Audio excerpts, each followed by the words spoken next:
Hello there, my name's Card. In my professional life, I work mainly in historical and social sciences adjacent research. But a few years back, I was involved with putting together an internal teaching module type thing for sharing ideas with an academic group that was more linguistics focused. It was just a little experimental thing where people from a bunch of different research areas are all just spitballing ideas back and forth. Nothing too fancy. But I just wanted to briefly talk about an idea that came out of all that. It's nothing groundbreaking, and I'm sure the general concept has been articulated before in one way or another. But I still wanted to share my understanding of the issue and how I decided to express it.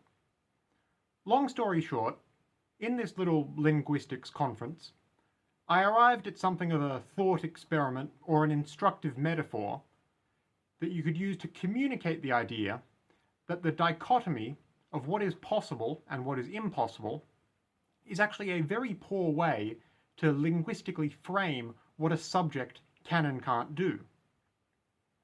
What that means in simpler terms is that the English language essentially has two words you can use to describe all actions that someone or something could theoretically do: possible and impossible. They're binary opposites and mutually exclusive. You either can do something or you can't. Everyone knows what those two words mean, and surely everyone will have learnt them at a fairly young age. You could be forgiven for looking at those two words and thinking there's no problem there. They make sense. But I wanted to make the point that actually there's a lot more room for subtle nuance in between what we consider possible and what we consider impossible.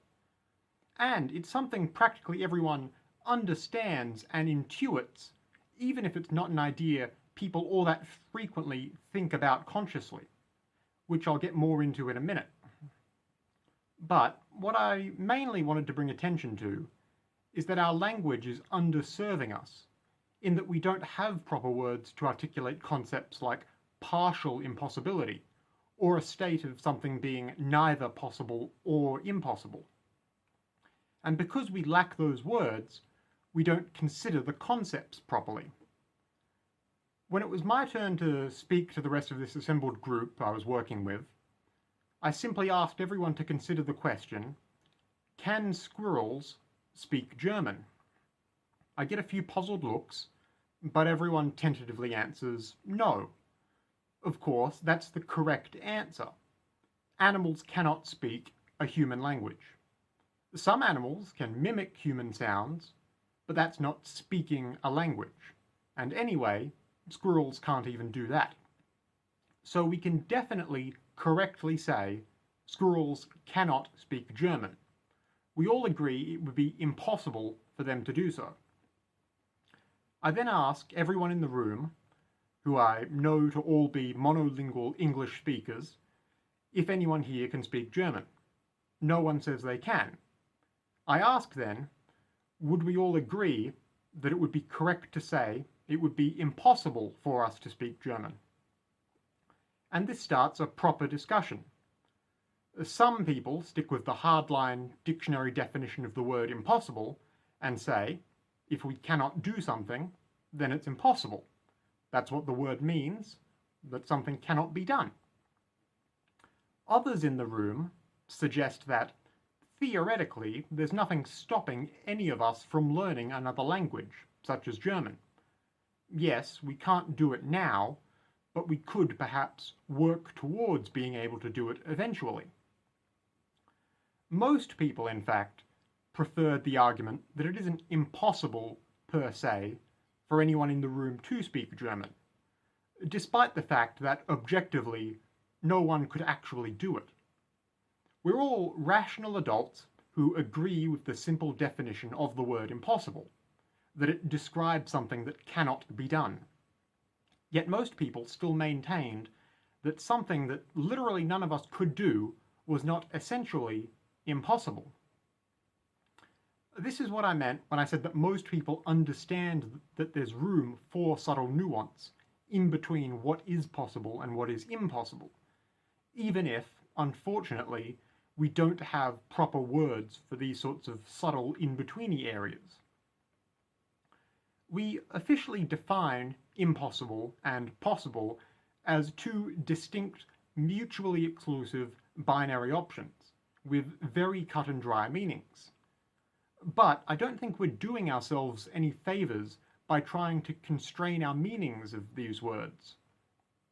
To do so is to limit our ways of thinking about the world and our place in it. It's a shame we don't really have proper terms, at least in English or in mainstream use, for these sorts of concepts that thinking about the squirrel question throws up. Impossible is one of the most definite adjectives there is, but it doesn't take much to suggest that, in actuality, the divider between what's possible and what's impossible, as we think of those terms in practice, might not always perfectly line up with the rigid way in which we understand the word in theory.